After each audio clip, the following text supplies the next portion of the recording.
Okay, I'm going to go over the basics of the Stipple interface and its basic use just to get you started. So go ahead and hit the Stipple beta icon, and that'll launch the splash screen, and this will load up our start menu. So from the top, you can load a source image, and we will pick a skull.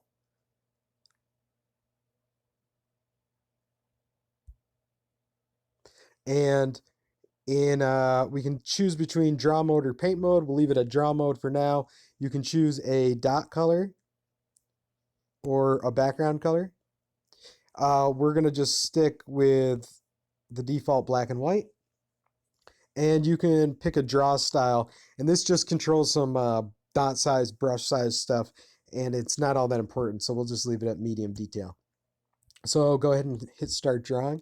And you'll see the source image is now loaded in the canvas. And so go ahead and draw on the screen with a stylus or your finger, whichever you prefer, and you'll see that your source image is now being drawn in dots. And that's the main purpose of Stipple, hence the name, drawing with dots, stippling. Let's start with the top left. So we have a trash can, and what this will do is delete your canvas. So let's go ahead and press that, and that clears our canvas off. Now let's draw a little bit more again. And the next icon we have is a folder with a down arrow, which is the save icon. So go ahead and click that. And if it's your first time using Stipple, it's going to ask you for permission to access your media. Basically, it just wants permission to save. So go ahead and hit allow. And in the top left, it should say image saved. If it doesn't say that, then something went wrong. And I need to know. So the next two icons are undo and redo. Let's go ahead and hit undo. That undid the drawing that we just did. Let's go ahead and hit redo. Comes back. Pretty basic. Next, we have three different drawing controls on the top right. The first one is the pencil tool, which works similar to a Microsoft Paint pencil. Very basic. Definitely have to develop that, but it's not the main purpose of Stipple. Then we have an eraser tool, also works very similar to the draw tool, just in the opposite. And then the default and the main purpose of Stipple, which is dots, represented by three dots. So I'm going to go ahead and trash our canvas, and we can move on to the main draw palettes. So in the bottom left, we have the image controls. And if we click on that, it opens up the image menu. We can show and hide our menus by clicking on the icon that represents them. And from here, we have a gallery on the top left and a folder. If we click on the folder or any of the images in the gallery, it's going to launch the image select from Android. Let's go ahead and we'll pick some skulls and bones. And now we see that that image is loaded in our gallery. From there, we can load it directly into the draw image, and you'll see now our draw image has been replaced with the new image. You can load things directly into the draw image without hitting the gallery if you want. And you do that by clicking directly on the image slot itself. And let's go ahead and let's pick some more skulls. So now you can see we've got, yet again, another skull image of which we can draw. And if you happen to own the copyright for any of these images, I apologize. I'll send you a check or something. So I'm going to skip color map, mask, and background for right now. And I'm going to go ahead and pick our default skull and trash our canvas. And now we're going to move on to the image position controls. So if you click this image button with the arrows on it, that's our image reposition toggle. And that'll allow you to scale, rotate, and reposition your source image. And that's very, very useful for any kind of complex drawing or any kind of interesting crap that you're going to want to do. We've got a reflect, basic, just mirrors it, and we have a cancel. and we also have an opacity, so we can change our repositioned image just so we can get a look at what we're placing it next to. I'm going to hit the cancel, and you'll see it cancels what we just did. So once we do make a repositioning, you might want to save this repositioning to your gallery. And a quick way to do that, or actually the only way to do that, is to then hold down on the icon, hold down on your draw image like a long press, and you'll see that that image was loaded into a new skull was loaded into the gallery. So if we go back to the first skull we loaded, we'll see it's down there. And if we click on the repositioned skull, it's right there. In the future, I'm going to do something to indicate that that image has been repositioned. It's a little ambiguous right now. So let's trash our canvas again, and let's return to our default positioning. So next, let's move to the color palette, and this allows us to choose different colors for our dots. And if you see this this rectangle with 3 dots in it, if you press that, that'll allow you to change your background. So we're going to keep it on white for now, but just so you know. Now if you'll toggle back to the draw color, you'll see that as we draw with different colors, our swatch gallery gets populated. So this is good when you want to just keep it to a selected palette and only use the colors that you've used, like artistic like.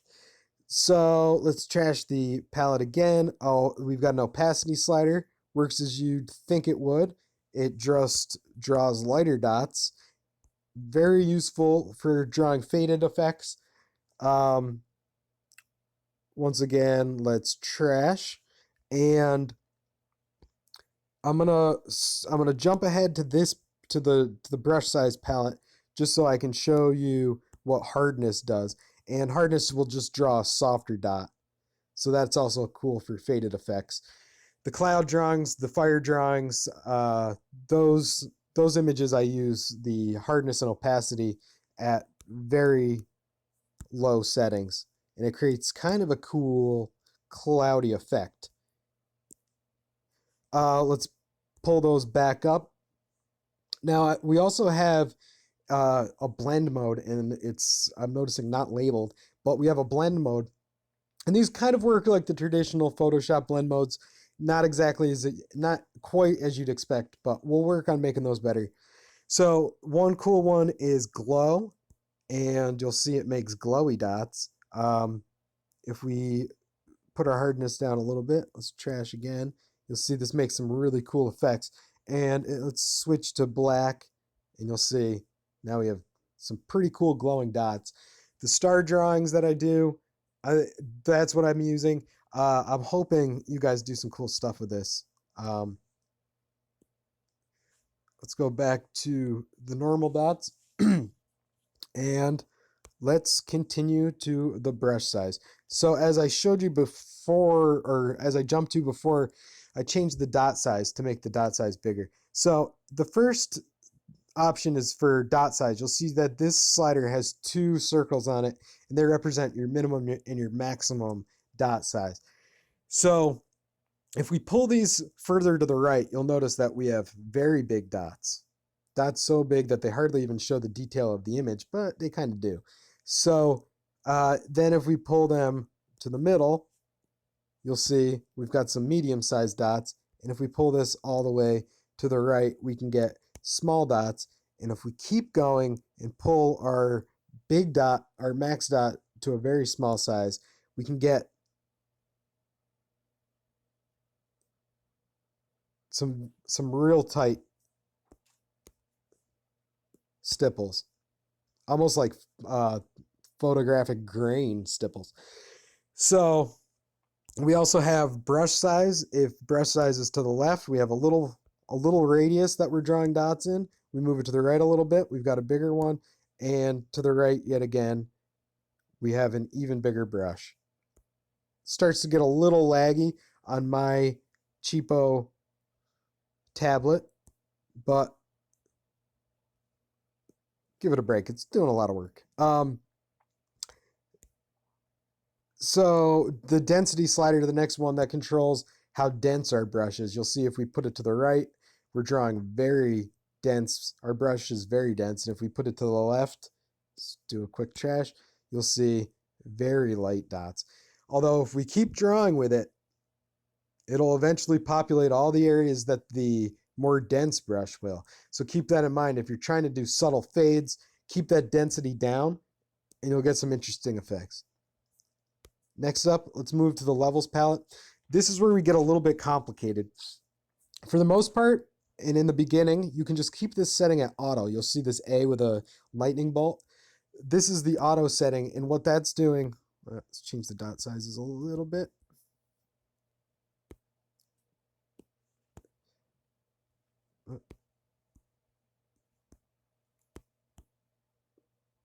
So you'll see as you draw, our sliders are going back and forth. Looks like it's going to slice your finger off if you touch down there. What this is doing is it's automatically pre-sampling the radius of your brush and trying to find an optimal threshold dot map setting. Now this is all very complicated, but you can explore this a little more by taking auto off, and then you'll see if you pull this slider all the way to the left, our smallest dots are going to start at 0% white.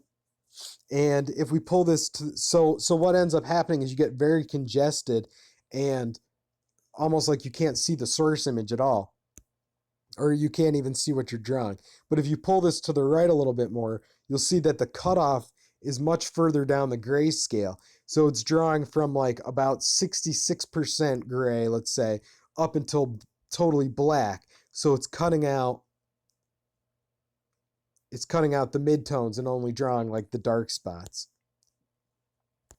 But if you keep this at auto,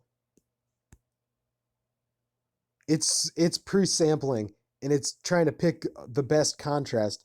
Similar to HDR, but not quite as advanced. It's definitely useful. It definitely gives you good effects. And I wouldn't be surprised if nobody even touches this palette until they get a little more comfortable with the whole thing. So I'm going to go ahead and trash this, and there's an E icon. Now what the E does is it's auto edges, and this works much better with a very tight brush size and a very high density. And what this does is it draws around the edges of the dark spots without actually filling in the dark spots quite as much. It's not fully baked. It's not a fully ready feature. It just can create some interesting effects, and it was just too interesting to just cut out altogether. So let's keep it in there, see what you guys can do with it. If you guys think it's useless or you think it's broken, just let me know. I'll ditch it. I'll just keep it on my version. So next we can swap the draw scale from dark to light, or from light to dark to light. So now it's actually drawing the lighter spots of the image and cutting out the darker spots of the image. It's also scaling the dots by the brightness. So as we draw, you'll see that what's white, wait, gotta increase my brush size a little bit. You'll see that what's white ends up getting dotted,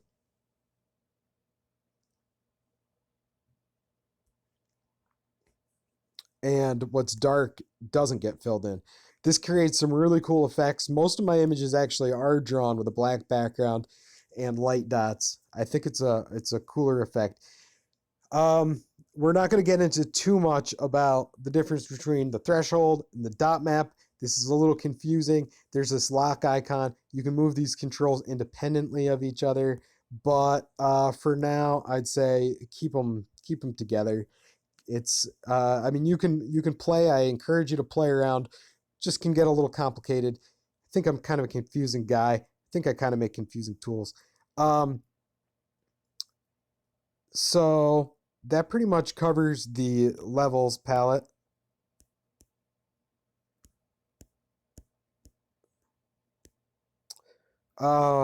I'm going to skip the next one, which is the ghost and guides. I'll get back to that in a second. I'm sure you've been wondering this whole time, well, how can I see my drawing without the source image behind it? Good question. Now you can toggle the visibility of your source image with this middle icon on the bottom right. And that's usually how you're going to want to draw. Like once you get started with your image, you don't really need to have it present anymore. You'll get a pretty good idea of what you're drawing, and you'll probably want to just keep your source image off once you get going. I'll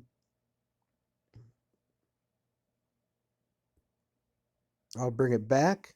All right, so next up, if we have a bunch of palettes open, we can go into full screen mode. If we click this, it's like a little palette icon with an eye. If we click that, they all go away. If we click it back on, they all come back. Now, if we just want to collapse all those menus, this icon on the left will do that. The bottom left, it will collapse all the icons.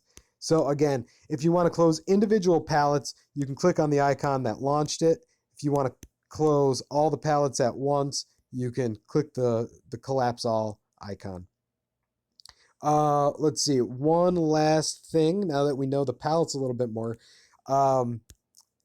The size of the pencil and the size of the eraser is controlled directly by your brush size. So if you want a small brush, you can change your brush size here, or if you want a small pencil stroke, you can change it, or if you want a bigger one, you can do that. Same thing for the eraser. Small, big, and you can also use the opacity and hardness controls on those two tools as well, so you can create some fade effects. Pretty useful for fading a drawing.